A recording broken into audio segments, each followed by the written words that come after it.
এবারে হজ প্রসঙ্গ। পবিত্র হজ পালন করতে ধর্মপ্রাণ মুসলমানেরা আজ সৌদি আরবের তাবুর নগরী মিনার উদ্দেশ্যে রওনা হয়েছেন। ৭ জিলহাজ শুক্রবার থেকে ১২ জিলহাজ বুধবার পর্যন্ত মিনা, আরাফাত ও মুজদালিফায় অবস্থান করবেন তারা। অন্যান্য দেশের পাশাপাশি এবার অংশ নিচ্ছেন ফিলিস্তিনের পশ্চিম তীরের ৫,০০০ মুসল্লিও। এখন পর্যন্ত নির্বিঘ্ন আয়োজনে খুশি বাংলাদেশি হজযাত্রীরা।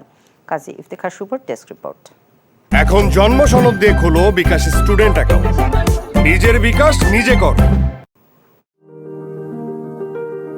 বয়স ১৩০ বছর। এই জীবন সায়ান্নে হজ পালনের সৌভাগ্য এসেছে আলজেরিয়ান এই নারীর। জেদ্দা বিমানবন্দরে এই নারী পৌঁছালে তাকে উষ্ণ অভ্যর্থনা জানানো হয়। এই বয়সে হজ পালন করতে পেরে আল্লাহর প্রতি কৃতজ্ঞতা প্রকাশ করেন শতবর্ষী মুসলিম নারী। অন্যদিকে মিশর থেকে যাওয়া সবচেয়ে কম বয়সী হজ যাত্রী মোহাম্মদ ইয়াইয়া রামাদানের মৃত্যুতে শোকাহত মুসলিমরা। পিতামাতার সঙ্গে এবছর হজ পালনের কথা ছিল তার। বৃহস্পতিবার মিনার উদ্দেশ্যে রওনা হন হাজিরা। হজের আনুষ্ঠানিকতা শুরু ৭ জিলহজ শুক্রবার থেকে। ৮ জিলহজ মিনায় তাঁবুতে অবস্থান করে ইবাদত বন্দেগী করবেন তারা। ৯ জিলহজ হাজিরা সূর্যাস্ত পর্যন্ত অবস্থান করবেন আরাফাতের ময়দানে। ১০ জিলহজ ফজরের নামাজের পর মুজদালিফা থেকে আবার মিনায় ফিরে আসবেন তারা। এরপর পশু কোরবানি এবং মাথা মুন্ডন করে মক্কায় কাবা শরীফ তাওয়াফ করবেন তারা। তাওয়াফ সাফা থেকে মারওয়া পর্যন্ত দৌড়ানো শেষে মিনায় ফিরে গিয়ে ১১ এবং ১২ জিলহজ অবস্থান করবেন এবং শয়তানকে পাথর নিক্ষেপ করবেন।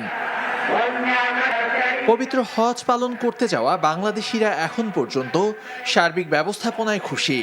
হজযাত্রীদের দিক নির্দেশনা দিচ্ছেন সহায়তাকারীরা। আরাফাতের মানচিত্র এবং এই মিনার মানচিত্র একটি সবার হাতে হাতে পৌঁছে দেওয়া হয়েছে। তো এই মানচিত্র দেখে আমরা আশা করি যে যদি কোনো হজযাত্রী যদি হারিয়ে যান তারা মানচিত্র কাছে থাকলে খুঁজে ফিরতে পারবেন। এখানে বাংলাদেশের পতাকা দেওয়া। যদিও এবার একটু গরম, কিন্তু গরমের ভিতরেও সৌদি সরকার এবং বাংলাদেশ সরকার উভয়েরই যে সিস্টেমগুলো অত্যন্ত সুন্দরভাবে সম্পন্ন হয়েছে এবং আমরা সুন্দরভাবেই এখানে এসে পৌঁছেছি এবং প্রথম যে তওয়াফ সেটা সম্পন্ন করেছি।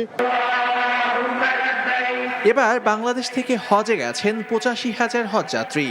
অন্যদিকে ফিলিস্তিনের পশ্চিম তীরের ৫,০০০ মুসল্লি সহ বিশ্ব থেকে হজ পালন করতে সমবেত হয়েছেন ১৮০ দেশের প্রায় ২০ লাখ মুসল্লি।